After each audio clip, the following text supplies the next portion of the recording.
So, first things first, little disclaimer for the algorithm. This is a virtual reality Gunstock. It's not a real pew pew. It's for video games. See, virtual reality. Okay, cool. With that out of the way, let's put it together. This is the buffer tube. Take this little piece of blue tape off and you'll find a little thing of super glue. Set that aside for now. We'll need it in a bit. This is the buttstock. There's a pin right here for locking it in place. That goes right on there, and then you would push that pin upwards and it'll lock that on there. Now this buffer tube, I modeled it after an actual AR buffer tube. The only thing that I changed is these threads. These will not thread into a real pew pew. It will only thread into this. So there's my last disclaimer. So if that being said, if you have an adjustable buttstock from a real pew pew, it will accept that. And then you'll have an adjustable buttstock too. This is the one that's included. It still works really great. So like I said, you just push that up, boop, and it locks it into place. This pin should be pretty tight. It shouldn't fall out.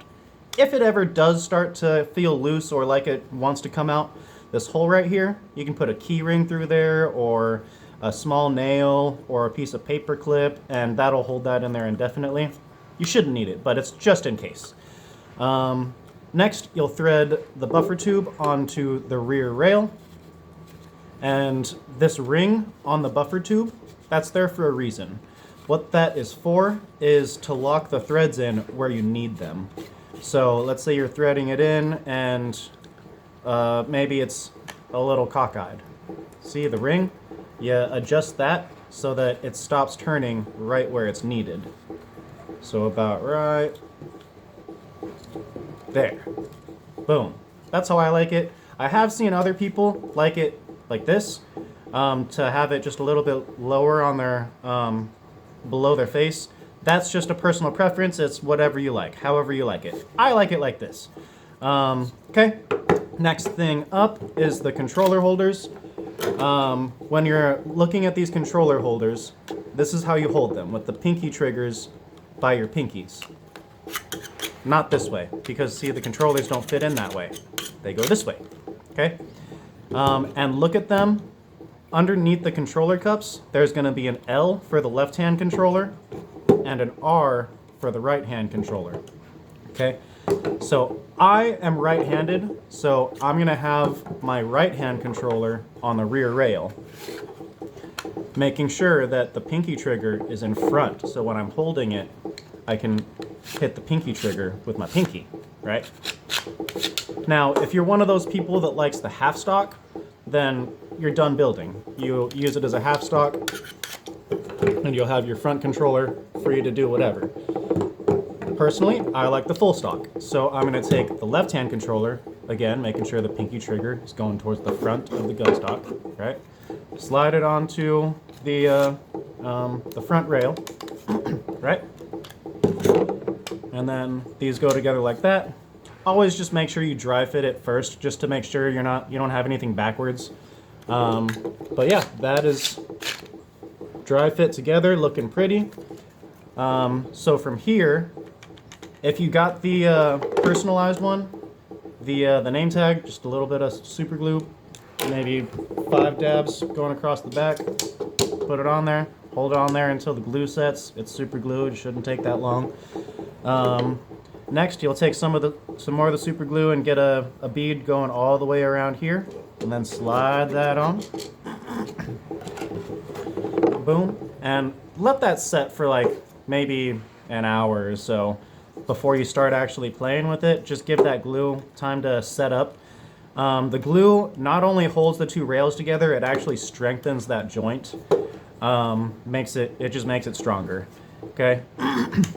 Now, I have had some customers that want to be able to disassemble it and reassemble it over and over. Like, for instance, there was one guy that's a flight attendant, and he wanted to be able to just break it down, boom, put that and his headset and controllers in his carry-on bag and do that. If you want to go that route, you can. If this part while you're playing starts like getting loose, you can just put a little bit of like masking tape just around here to tighten it up, and it'll do just fine. You can see that I do that myself. But of course, I do suggest if you're using it as a full stock to just go ahead and glue that, because like I said, it will make it stronger. And then for the rails, or the sliding on the rails, they should slide pretty freely. I've had some other customers say that they want it extra super slidey. And I've had a guy that put actual gun oil just on these rails, the top edge of these rails right here, and he said it worked really, really well. He really loves it. So that's something you can do if you wanted to. I personally don't think I need it, but if you want to go that route, you totally can.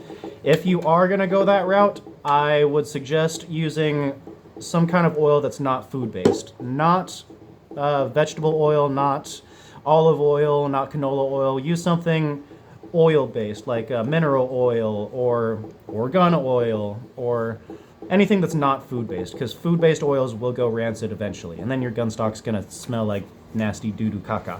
And nobody wants their Gunstock to smell like nasty doo-doo caca. So, that's that, and that's pretty much it, you guys.